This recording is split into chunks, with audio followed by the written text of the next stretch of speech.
உறுதியான எண்ணத்தை மனதில் நிரப்பினால் நமக்கு நிச்சயம் மகிழ்ச்சி கிடைக்கும். நினைப்பதை என்னிடம் நீங்கள் சொல்லுங்கள், என்னிடம் சொல்வதை நீங்கள் செய்யுங்கள். மகிழ்ச்சி தானாகவே உருவாகும். முதலில் நல்ல மனிதராக வாழ பழகு. ஊக்கத்துடன் நுழைத்துக்கொள். பொன், பொருள், புகழ், செல்வம் எல்லாம் உங்களை தேடி தானாக வந்து சேரும். இறைவனானவன் யாரையும் வீணாக படைக்கவில்லை. ஒவ்வொருவருக்கும் ஒவ்வொரு ஆற்றல் வைத்து படைத்திருக்கின்றார். உணர்ந்தவர் வாழ்வில் பிரகாசமாக இருக்கிறார். உணராதவரோ வாழ்க்கையை வீணெடுத்து விடுகின்றனர். நீங்கள் வெற்றியாளராக விரும்பினால் யாரும் உங்களை நம்பாத தருணத்தில் நீங்கள் உங்களை நம்ப வேண்டும். வாழ்க்கை முழுவதும் நிம்மதியை தேடி அலைவதிலேயே நிம்மதியை இழக்கின்றான் மனிதன். அதை நீங்கள் புரிந்து கொள்ளுங்கள். உடல் நோய் வந்தால் மருந்தால் குணப்படுத்தி விடலாம். மனநோய் வர அனுமதிக்கவே கூடாது. அது மிகவுமே கொடூரமானது. கவலை, துன்பம், வெறுப்பால் மனம் வாடா வழிவிட்டால் வாழ்க்கையே வீணாகிவிடும். சோகங்களுக்கு, சோக சூழல்களுக்கு தரப்படும் பெரும் மகிழ்ச்சியும் முக்கியத்துவமும் மகிழ்ச்சியான சூழலுக்கும் தரப்படுவது இல்லை. இரண்டுமே நிலை இல்லாதது என்பதை மட்டும் நினைவில் நிறுத்திக்கொள். தேவைக்காக பொய்யாக பழகும் உலகில் வாழ்ந்து கொண்டிருக்கின்றோம் நாம். மெய்யான உண்மையான மனிதர்களும் இதற்காகத்தான் இருக்க செய்கிறார்கள். நாம் தான் அவர்களை அறிந்து கொண்டு விலக்கி வைக்க வேண்டும். சில துன்பங்களை வெளியே சொல்லாதே. ஒரு கட்டத்தில் நீங்கள் அதிலிருந்து மீண்டு விடுவீர்கள். ஆனால் அவர்கள் நினைவு படுத்தி கொண்டே இருப்பார்கள். அமைதி, பொறுமையுடன் எல்லாவற்றையுமே கடக்க வேண்டும். அவர்கள் உன்னை விட்டு விலகாத வரை நீ அவர்களை விட்டு விலகிவிடு. அதுதான் உனக்கும் நல்லது, உன்னுடைய வேண்டுதலுக்கும் நல்லது, உன்னுடைய வாழ்க்கைக்கும் நல்லது. நீ எனக்கு வைத்த ஒருபோதும் யாரிடமும் உன்னை பற்றி நீ விளக்கம் கேட்காதே. ஏனென்றால் உங்களை நேசிக்கும் ஒருவருக்கு அது தேவைப்படுவதில்லை. உங்களை வெறுக்கும் ஒருவர் அதை நம்ப போவதும் கிடையாது.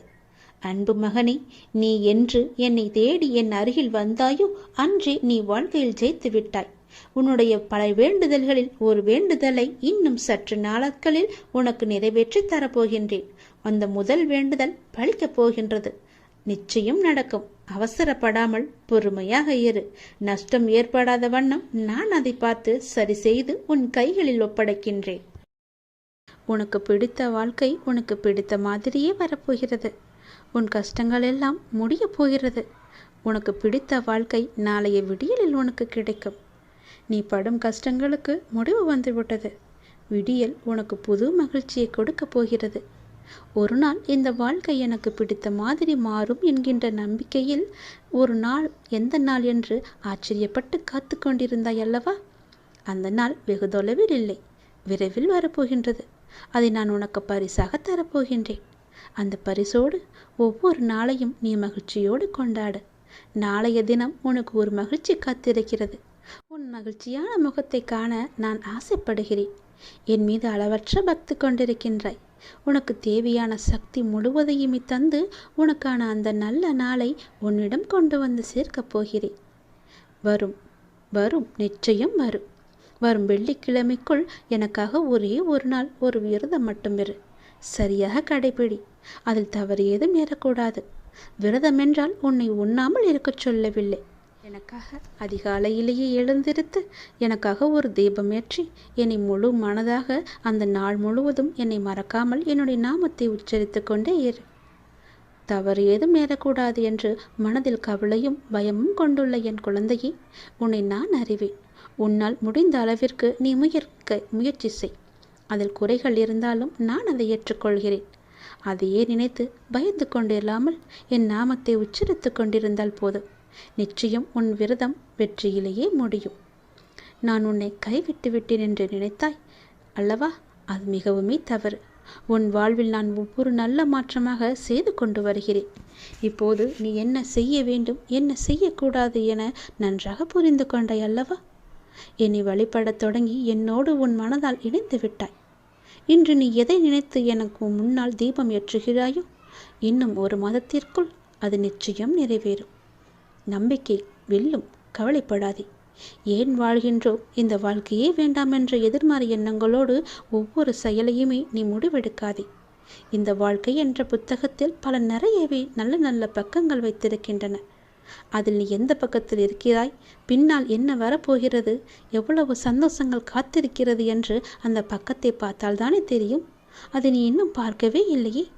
கொஞ்சம் பொறுமையாக இரு. பல மகிழ்ச்சியான தருணங்கள் அதில் நிறையவே இருக்கின்றன. உன்னை நான் கைவிட்டு விட மாட்டேன். நீ என்னுடைய அன்பு குழந்தை. நாளை காலை எழுந்திருத்து எனக்காக ஒரு தீபம் ஏற்றிப்பார். அந்த விரதத்தின் முழு பலனையும் அடைவாய். ஒரு மாதத்தில் நீ நினைத்தது அனைத்துமே நடக்கும். சந்தோஷமாகவே நடக்கும். என் மீது கொண்ட நம்பிக்கையே உனக்கு பல வெற்றியை கொண்டு வந்து சேரும். உன் படும் கஷ்டங்களுக்கெல்லாம் ஒரு முடிவு கட்டத்தான் நான் வந்திருக்கின்றேன். நீ என்று எனக்காக விரதம் இருக்கிறாயோ அன்றே உன் கஷ்டங்கள் எல்லாம் முடிந்துவிடும். கவலைப்படாதே.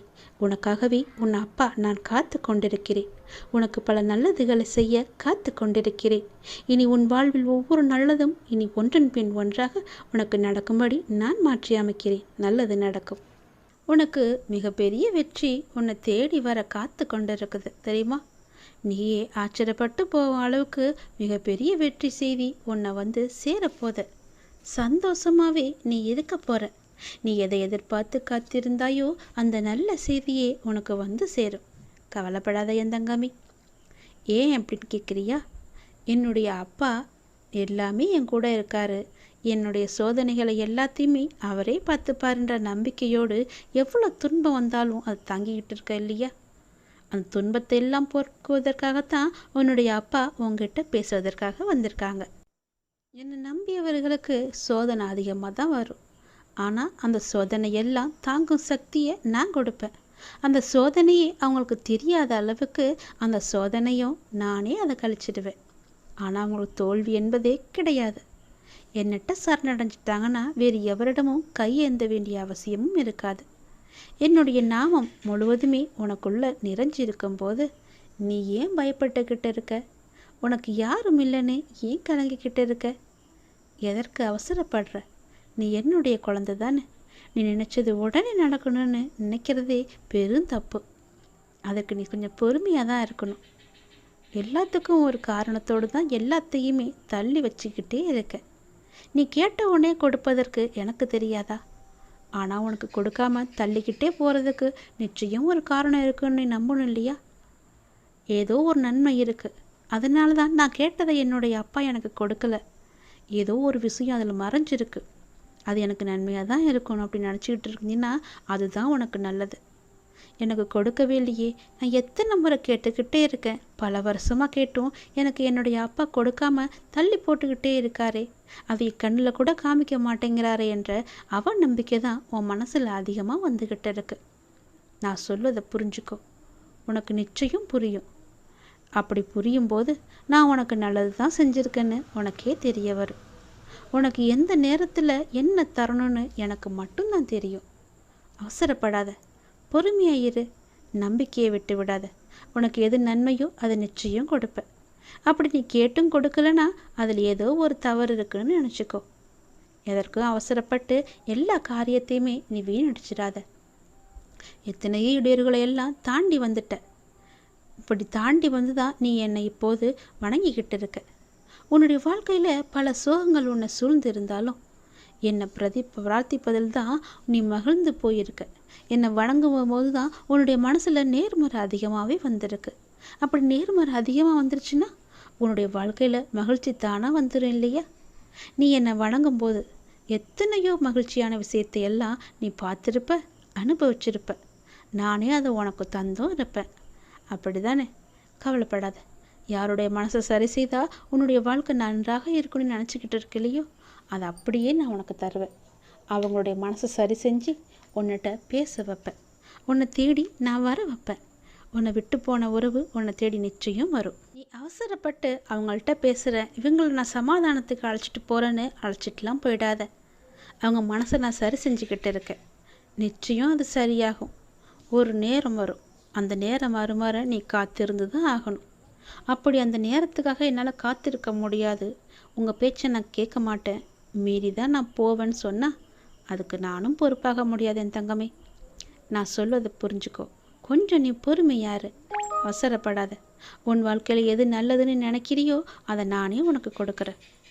யார் வந்தால் உன்னுடைய மனசு நிம்மதி அடையுமோ அவங்கள உங்ககிட்ட வந்து நான் சேர்க்குறேன். உன்னுடைய வாழ்க்கையில் மீண்டும் மலர்ச்சியை நான் கொண்டு வரேன். நீ அமைதியாக இரு. உனக்கான அனைத்தையுமே நான் தரேன். உன் வாழ்க்கையில் மீண்டும் மீண்டும் மகிழ்ச்சி வந்துக்கிட்டே இருக்கும்படி உன் வாழ்க்கையை நான் மாற்றி காமிக்கிறேன். எங்கும் போகாது உன்னுடைய வாழ்க்கை. உன் வாழ்க்கையில் உன் கையில் தான் நான் ஒப்படைச்சிட்டேன்ல. நீ பத்திரமா பார்த்துக்கிட்டு தானே இருக்க. அதை நானும் பத்திரமா பாதுகாத்து என்னுடைய வாழ்க்கையை உங்ககிட்ட ஒப்படைச்சிட்டேன். நீ சொன்ன பிறகு உன் வாழ்க்கையை நான் பார்த்துக்க மாட்டேனா? உனக்கு நல்லது நடக்கத்தான் போகுது. நம்முடைய வாழ்க்கை மாறாதா என்று நினச்சி வருத்தப்பட்டு கொண்டிருந்த இல்லையா? நீ பட்ட வேதனைகளும் கவலைகளும் கஷ்டங்களுமே எல்லாமே எனக்கு தெரியும். நீ எவ்வளவு வேதனைகளை பட்ட, எவ்வளவு கவலைப்பட்ட, எவ்வளோ கஷ்டங்களையெல்லாம் அனுபவிச்சுக்கிட்டு இருந்த, எல்லாம் தெரியும். பொறுமை காத்துக்கோ. அந்த பொறுமை தான் உன்னை நிச்சயம் நல்ல வழிக்கு அழைச்சிட்டு போகும். உன் வாழ்க்கையை மேலும் மேலும் சிறப்பாக்கிட்டே இருக்கும். பொறுமைக்கும் ஒரு எல்லை உண்டுன்னு நீ கொதிச்சு எழுந்தினா உன் வாழ்க்கை உன் கையில் இருக்காது. உனக்கான சரியான நேரத்தில் உனக்கு என்ன வேண்டுமோ, எது வேண்டுமோ, எந்த நொடி வேண்டுமோ அதை நான் நிச்சயம் தருவேன். உனக்கு தரணும்னு நினச்சிட்டுனா என்னால் அது ஒரு நொடி கூட தந்துட முடியும். கவலைப்படாத, நிச்சயம் கிடைக்கும். நீ அவசரப்படுவதனால உன் வாழ்க்கையை இழந்துடக்கூடாது இல்லையா? அதனால தான் நான் இவ்வளோ பொறுமையாக சொல்லிக்கிட்டு இருக்கேன். என் பேச்சை மீறி நீ போவாத, யாருக்கிட்டேயும் போய் நிற்காத. நான் இருக்கேன், எல்லாத்தையுமே நான் பார்த்துக்கிறேன். உன் மனசில் குழப்பம் வந்துச்சுன்னா என்னட்ட கேளு. காத்துரு, நிச்சயம் நல்லது நடக்கும். நான் உன்னை எப்போதும் என் கைக்குள்ளே வச்சு பாதுகாத்துக்கிட்டு இருக்கேன். உனக்கு பிடிச்சதை மட்டும்தான் நான் செய்வேன். உன்னை புரிஞ்சு கொள்ளாமல் உனக்கு எதிராக ஏதேனும் செய்து உனக்கு அவ்வப்போது மனவேதனையை நிறைய பேர் தந்துக்கிட்டே இருக்காங்க. ஏதோ ஒரு ரூபத்தில் உன்னை சுற்றி அவங்க வந்துக்கிட்டே இருக்காங்க. உன்னுடைய மனசை புண்படுத்தும்படி செஞ்சுக்கிட்டே இருக்காங்க. அவங்களெல்லாம் நீ பெருசுப்படுத்தாத. அதை நினச்சி நீ வருத்தமும் படாத. அவங்க உன்னை புரிஞ்சுக்கிட்டாலும் பரவாயில்ல, புரிஞ்சு கொள்ளாவிட்டாலும் பரவாயில்ல. நான் உன்னை பார்த்துக்கிட்டு இருக்கேன். உன்னை பற்றி எனக்கு நல்லா தெரியும். உன்னை பற்றி உனக்கு முதல்ல நல்லா தெரியும். உன்னையும் என்னையும் மட்டும் நீ நம்ப. பிற யார் என்ன சொன்னால் உனக்கு என்ன கவலை? எதையுமே நீ காதில் வாங்காதான்னு தான் நான் சொல்கிறேன். உன்னுடைய நல்ல மனம் எது எப்படி இருக்குது என்று எனக்கு மட்டும் தெரியும். நான் என்னும் அகங்காரத்தில் இருப்பவங்க ஒரு நாள் அதை நான் உணர்ந்து உன்கிட்ட வந்து அவங்களோட தவறுகளை எல்லாவற்றையுமே கூறி உன்கிட்ட நிச்சயம் மன்னிப்பு கேட்பாங்க. அது வரைக்கும் நீ பொறுமையாக இரு. நல்ல காரியங்களை நீ தொடர்ந்து செய்து கொண்டே வா. எதற்காகவும் அதை விட்டு விடாத. எதற்காகவும் நீ கலங்கவும் செய்யாத. நீ செய்யும் நல்ல காரியங்கள் தான் உன்னை கை தூக்கி விட போகுது. உன் வாழ்க்கையில் ஒரு நல்ல திருப்பு முனையாக அது இருக்க போகுது. தொடர்ந்து நல்ல காரியங்களை நீ செய்து கொண்டே வா. உனக்கு நல்லது நடக்கும்படி நான் எல்லாத்தையும் நினச்சி மாற்றி காமிக்கிறேன். நீ நினச்சது உடனே நடக்கணும் மட்டும் நினச்சிக்கிட்டு என்கிட்ட நீ வராத. புரியுதா? என்ன அப்பா என்கிட்ட இப்படி கோவப்படுறாருன்னு நீ என்ன நினச்சாலும் பரவாயில்ல. அதை பற்றி எனக்கு கவலையும் கிடையாது. உன்கிட்ட நான் பல முறை சொல்லிட்டேன், பொறுமையாயிரு பொறுமையாயிருன்னு. அந்த பொறுமை உன்கிட்ட இல்லைன்னா நான் என்ன தான் செய்ய முடியும்? எத்தனை முறை சொன்னாலும் நான் காதில் வாங்க மாட்டேன். நான் இஷ்டப்படி தான் இருப்பேன்னா வேறு ஒன்றும் என்னால் செய்ய முடியாது. நீ பார்த்துக்கோ. உன்னுடைய வாழ்க்கையை நீயே பார்த்துக்கோ. நான் சொல்கிறத சொல்லிட்டேன். உன்னுடைய நம்பிக்கை எப்படி என்கிட்ட இருக்கோ அதன்படி தான் நானும் உனக்கு செய்வேன். பிறகு என்னை எங்கள் அப்பா பார்த்துக்கவே இல்லை, நான் சொன்னதை கேட்கவே இல்லை, எனக்கு வேண்டுதலை நிறைவேற்ற கொடுக்கலன்னு என்கிட்ட நீ புலம்பக்கூடாது. புரியுதா? நான் கொஞ்சம் கண்டிப்பாக தான் பேசுவேன். நான் என்னை நம்பி வந்துட்டாங்கன்னா அவங்களுக்கு சோதனை தருவேன். அந்த சோதனைகளையெல்லாம் அவங்க தாங்குகிற சக்தி அவங்களுக்கு இருக்கா, அந்த சோதனையிலையும் என் மேலே நம்பிக்கை அவங்க வச்சுருக்காங்களான்னு ஒரு பரீட்சை வச்சு பார்ப்பேன். அந்த பரீட்சையில் அவங்க ஜெயிச்சிட்டாங்கன்னா நிச்சயம் என்னுடைய லீலைகள் எல்லாமே அவங்களுக்கு தெரிய வரும். வேறு யார்கிட்டமும் கையேந்தப்படிய முடியாத அளவுக்கு அவங்களுக்கு எல்லா தேவையுமே நான் நிறைவேற்றி தருவேன். நமக்கு இருக்கிற சொந்தம் நமக்கு எதற்கு? நமக்கு தான் எல்லாமே இருக்கே. நாம் கொடுத்தது எல்லாமே நமக்கு திரும்ப வரணும்னு நினைக்காத. யாருக்கு நம்ம எந்த ஒரு உதவி செஞ்சாலும் பிரதிபலன் எதிர்பார்க்காம செய்யணும்னு சொல்லுவாங்க இல்லையா? அப்படி உன்னுடைய கடமை, உன்னுடைய தேவை எல்லாவற்றையுமே எனக்கு தெரியும். நீ யாருக்கு செஞ்சாலும் எந்த ஒரு பிரதிபலனும் எதிர்பார்க்காம செஞ்சுட்டு வா. நானும் அப்படிதான். நான் உனக்கு செய்யறதுக்காக உங்ககிட்ட தச்சனையோ வேறு எதுவுமே நான் கேட்க மாட்டேன். என் மேலே நம்பிக்கை மட்டும் வையின்னு தான் நான் சொல்கிறேன். அவன் நம்பிக்கையை என்கிட்டேருந்து நீ எடுத்துடு. அந்த அவநம்பிக்கையை எடுத்துட்டு நம்பிக்கையை மட்டும் வை. பொறுமையாக காத்துக்கிட்டேரு. உன் வாழ்க்கையில் நல்லது நடக்க வேண்டி என்று இருந்தால் அது நிச்சயம் நடக்கும். அப்படி நல்லது நடக்க எந்த நேரத்தில் எப்போது எப்படி எங்கே தரணும்னு எனக்கு தெரியும். அது நிச்சயமாக உன் கையில் வந்து நான் சேர்ப்பேன். அது வரைக்கும் நீ பொறுமையாக மட்டும்தான் இருக்கும். மிகப்பெரிய வெற்றி உன்னை தேடி வந்துக்கிட்டு இருக்கு. நீயே ஆச்சரியப்பட்டும் போவ. அப்படி வரும்போது இந்த நேரத்தில் போய் உன் மனசில் அவநம்பிக்கையை வச்சுக்கலாமா? அவநம்பிக்கையை எடுத்துட்டு உன் மனசு முழுக்கதுமே நம்பிக்கையை மட்டும் வை. என்னால் முடியும், அந்த வெற்றியை என்னால் பெற முடியும், எனக்கு துணையாக எங்கள் அப்பா இருக்காருன்னு நம்பு. எல்லாவற்றையுமே செஞ்சு பாரு. உன் வாழ்க்கை நல்லா இருக்கும். நீ நினச்ச மாதிரியே உன் வாழ்க்கை பிரகாசமாக இருக்கும். யார்கிட்டமும் போய் நீ கையேந்தி நிற்க வேணாம். யாருக்கிட்டேயும் போய் நீ கை கட்டி நிற்கவும் வேணாம். நீ தான் ராஜா, நீ தான் மந்திரி. உன் வாழ்க்கை நல்லாவே இருக்கும். சந்தோஷமாயிரு. உனக்காக தான் நான் இருக்கேன்.